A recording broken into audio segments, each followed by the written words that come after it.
Sita is a figure whose tragic death and revolutionary life opened up a number of questions for me. Very few images of her exist, yet you feel that affectivity reverberating throughout generations. It's something that I can intimately feel today, some 50 years after her passing.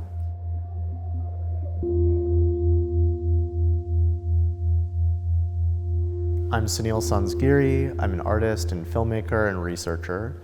And we are here at Mercer Union at my exhibition, An Impossible Address. This exhibition features really three components. The first is the film, An Impossible Address. It's a single channel film and follows up on the work of my last exhibition with a work called Two Refusals Would We Recognize Ourselves Unbroken.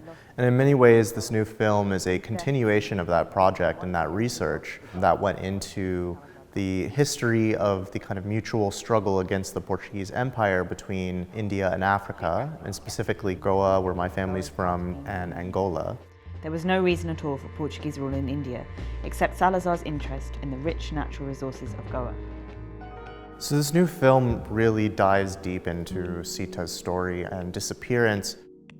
How I came across Sita was through a news article about Goans who pop up in these other anti-colonial struggles around the world.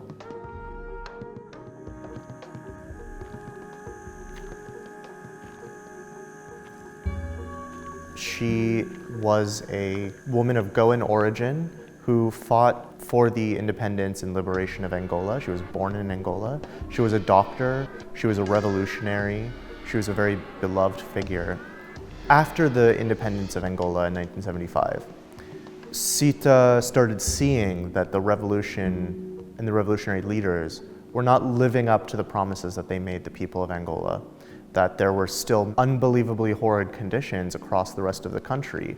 And so she started to challenge those in power. And so over the course of several years, the Angolan government disappeared some 20 to 30,000 people, including Sita Valles. Nobody thought that the liberation movement would kill openly anonymous people at the streets. The other component of the exhibition is the conference table, which we've reconstructed from the 1955 Bandung Conference, the supposedly first Afro-Asian Solidarity Conference, which sort of proclaimed, this international solidarity of all colonized people. And we have the audience seated in these 7 chairs, which were the 7 core organizers of that conference. And we placed the audience in these chairs as a way to think about these kind of encounters one has with their neighbor, with strangers.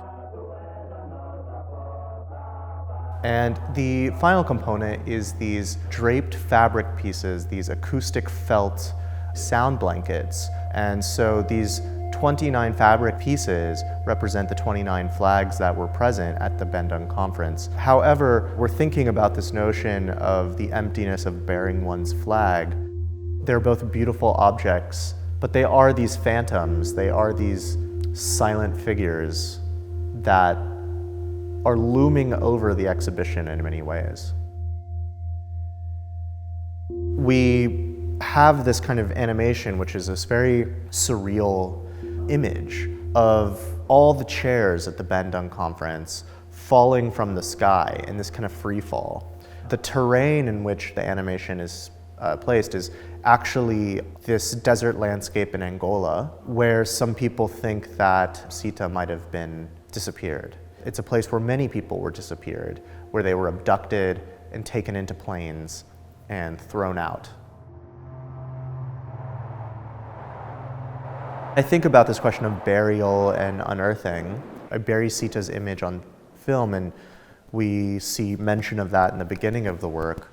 I was thinking about it in relationship to Sita's disappearance and burial.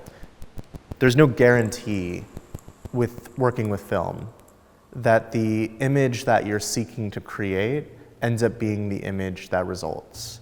So I think about that in relationship to political struggle, how one fights for a world that they may never see, how one might never see the fruits of their labor.